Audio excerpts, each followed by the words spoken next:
Sa aming tahanan, Ikaw ang sentro. Sa ngalan ng Ama, at ng Anak, at ng Espiritu Santo. Amen. Panginoon naming mapagmahal, sa simula pa lamang ng aming buhay at pamilya, Ikaw na ang aming gabay at liwanag. Ngayon, sa aming tahanan, hinihiling naming Ikaw ang manatiling sentro.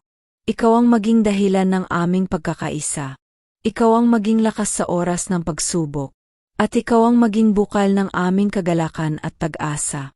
Punuin mo ang aming tahanan ng pag-ibig na hindi makasarili, ng pag-unawang bukas sa pagpapatawad, at ng pananampalatayang matatag sa bawat hamon ng buhay.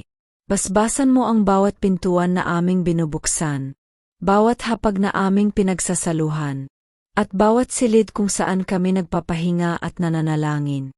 Ituro mo sa amin ang laging paglingap sa isa't isa, at ang pagkakaroon ng puso na handang maglingkod at magmahal. Sa aming tahanan, O Diyos, Ikaw ang aming hari, Ikaw ang aming ilaw, Ikaw ang aming sandigan. Manahan ka sa aming piling, ngayon at magpakailanman. Amen. Sa ngalan ng Ama, at ng Anak, at ng Espiritu Santo. Amen.